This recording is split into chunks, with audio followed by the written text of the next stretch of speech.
ఈరోజు దేవుని వాగ్దానము. నీకు వాగ్దానం ఇచ్చిన దేవుడు నమ్మదగిన వాడు, విడవడు, ఎడబాయడు. ప్రజలా బాగున్నారు కదా. మరోసారి దేవుడి మహాకృపను బట్టి ఈ రీతిగా మేము ముందుకు రావడానికి ప్రభు ఎంతో కృప చూపించారు. ఈ సమయం ముందు చిన్న ప్రార్థన దేవుని బట్టి ధ్యానం చేసుకుందాం. పరిశుద్ధుడ, ప్రేమ కలిగిన తండ్రి, మీకు అనేకమైన స్తోత్రాలు. మరోసారి తండ్రితో సహవాసం అనే ఈ కార్యక్రమాన్ని ఈ ఉదయకాలమే మాకు అనుగ్రహించిన విధానం బట్టి వందనాలు. ఈ యొక్క ప్రార్థన ద్వారా ప్రతి కుటుంబాన్ని కూడా ఆస్వాదించమని యేసుక్రీస్తుని అడుగుచున్నాం తండ్రి, ఆమేన్. Praise the lord. అందరూ బాగున్నారు కాదు. నేనైతే నమ్ముతున్నాను అందరూ కూడా బాగున్నారని నేను నమ్ముతున్నాను. దేవుడికి మహిమ కలుగును గాక. ఈరోజు చక్కని యొక్క వాక్యం ద్వారా, దేవుడు వాగ్దానం ద్వారా మనం దేవుడు మాటలు ధ్యానం చేసుకుందాం.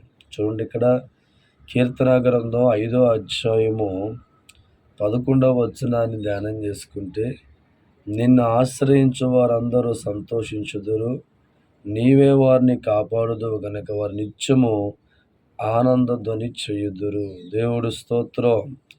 దేవుడిచ్చిన వాగ్దానం బాగా పరిశీలిస్తూ ఉంటే, దేవుణ్ణి ఆశ్రయించే వారి జీవితాలు సంతోషంగా మారుతాయి అని ప్రభువు మాట్లాడుతున్నారు.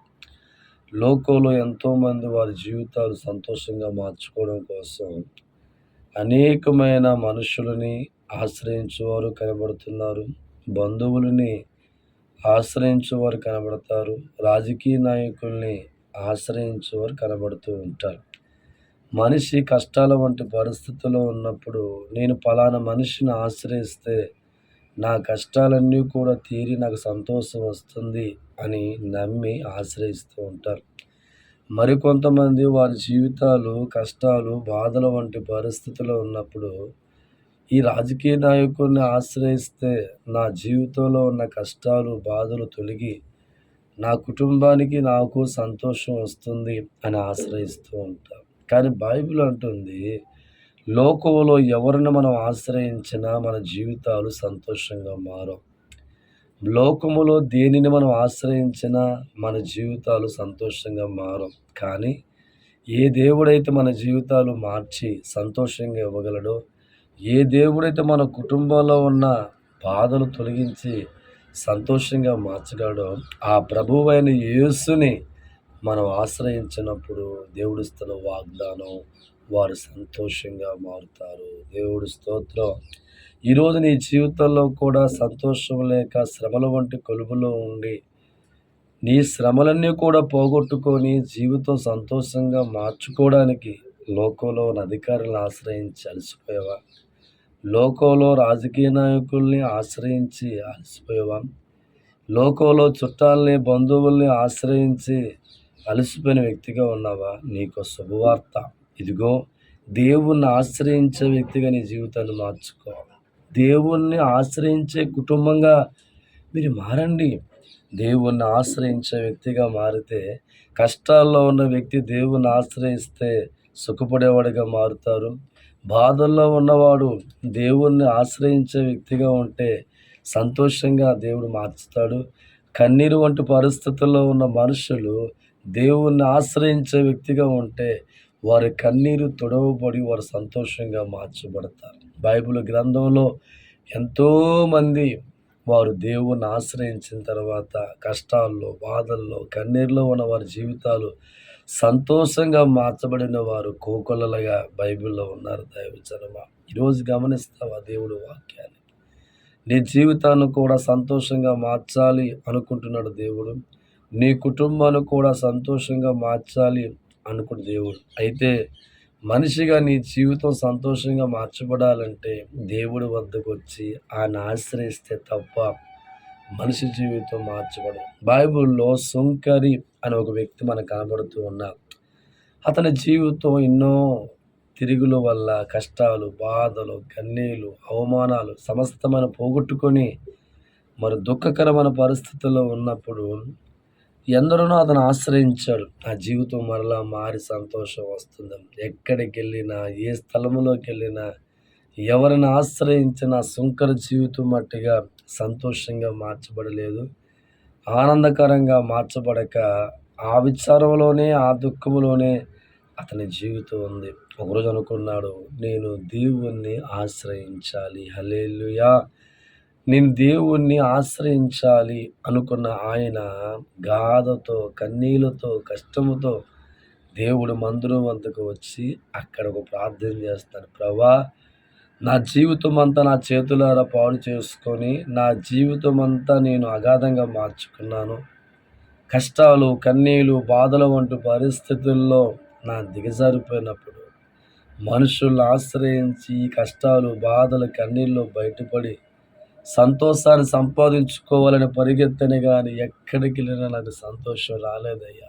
ఎక్కడికి వెళ్ళినా నాకు ఆనందం రాలేదయ్యా.